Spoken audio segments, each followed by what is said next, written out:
Hello प्यारे विद्यार्थियों, स्मा अकेडमी की यूट्यूब चैनल पर आपका हार्दिक स्वागत है। आज हम कार्यपत्रक 3 को हल करेंगे। लिखा गया दक्षता संख्याओं में अंकों के स्थानीय मान की समझ विकसित कर पाना, यानी जो स्थानीय मान होता है उनको विकसित करना है। पहला प्रश्न है, दी गई संख्याओं में प्रत्येक अंक का स्थानीय मान लिखिए। जैसे अपने पास एक दे रखा है संख्या 3 इकाई 1 दहाई 5 सैकड़ा 6000, यानी 6513 दे रखा है। तो हज़ार के स्थान पर कौन सा अंक है? 6 है, तो 6 का स्थानीय मान 6 गुणा हज़ार, 6 गुणा हज़ार यानी 6000। फिर सैकड़े के स्थान पर अंक कौन सा है? 5 है, तो 5 का स्थानीय मान 5 गुणा 100। आपको जब स्थानीय मान पूछा जाता है, जिस संख्या का पूछा जाता है, जैसे 1000 पे 6 है, तो 6 के बाद कितनी संख्या है? 5 1 3, 3 है तो 3 जीरो लगा देंगे। इसी तरीके से 5 के बाद में कितनी संख्या है? 2, यानी ये सैकड़े पे है, तो 5 के बाद 2 जीरो लगा के लिखेंगे तो 500। दहाई के स्थान पर 1 का स्थानीय मान 1 गुणा 10, तो 10। और इकाई के स्थान पर यानी 3 का स्थानीय मान कितना होगा? तो 3 गुणा 1 3। इसी तरीके से इसको अपने को क्या लिखना है? इनके स्थानीय मानों को समझ पाना है। जैसे संख्या 2836 में यानी सैकड़े के स्थान पर, सबसे पहले ये पूछा सैकड़े के स्थान पर कौन सी संख्या है ये, तो सैकड़े के स्थान पर संख्या है 8, तो 8 का स्थानीय मान हो जाएगा 8 गुणा 100 800। अब आगे पीछे देखो, ये हज़ार के स्थान पर क्या है? 2 आई है, तो 2 का स्थानीय मान 2 गुणा हज़ार यानी 2000। फिर दहाई के स्थान पर देखो 3 कहाँ पे आया है? दहाई के स्थान पर आया है, तो दहाई का स्थान मान हो जाएगा 3 गुणा 10 यानी 30। फिर 6 यानी 6 कहाँ पे आया? इकाई पे आया, तो इकाई के स्थान पर 6 का स्थानीय मान हो जाएगा 6 गुणा 1 यानी 6।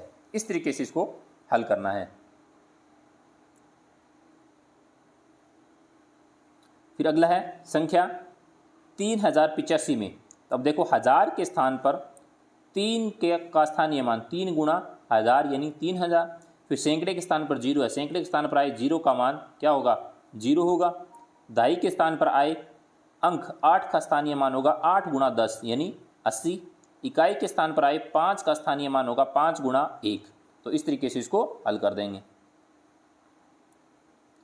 फिर नेक्स्ट है 1675, तो हज़ार के स्थान पर 1 आया है, हज़ार के स्थान पर क्या है? 1 का स्थानीय मान हो जाएगा 1 गुणा हज़ार यानी 1000। सैकड़े के स्थान पर 6 का स्थानीय मान हो जाएगा 6 गुणा 100 यानी 600।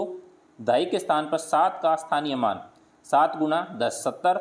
इकाई के स्थान पर आए 5 का स्थानीय मान यानी 5 गुणा 1, तो 5 हो जाएगा। इस तरीके से इसको हल करना है। अब इनको जब जोड़ते हैं अपन, यानी 1000 600 70 और 5 जब इनको जोड़ेंगे तो इनका मान कितना होगा टोटल? यानी 1675। फिर अगला प्रश्न है संख्या 6352 में अंक 3 का स्थानीय मान कितना है? तो 3 देखो 3 कहाँ पे है? 3 ये रहा, 3 के बाद 2 संख्याएं हैं, तो 3 का स्थानीय मान पूछा है, 2 जीरो लगा दो यानी 300। फिर है नीचे दी गई संख्याओं में किस संख्या में अंक 7 का स्थानीय मान 70 है? यानी 7 का स्थानीय मान 70 होगा। तो अब देखो 70 कब होता है? जब दहाई पे होता है अंक, यानी 7 कहाँ पे होगा? दहाई पे होगा, तो अपना मान क्या हो जाएगा? 70। अब इकाई दहाई, दहाई पे देखो इसमें है 7, तो इसका मान क्या हो जाएगा? 70 हो जाएगा। फिर है संख्या 5033 में दहाई एवं इकाई के स्थान पर, दहाई एवं इकाई के स्थान पर आए अंक के स्थानीय मानों का अंतर कितना होगा? देखो दहाई पे 3 आया है, तो इसका मान कितना हो गया? 30। और इकाई पे 3 है तो 3, इनका अंतर पूछा गया है, तो 30 माइनस 3 अंतर आ जाएगा 27 का, तो अपना उत्तर हो जाएगा ब। इस तरीके से इसको अपने को हल करना है। आई होप कि आपको अच्छे से समझ में आए होंगे। Thank you.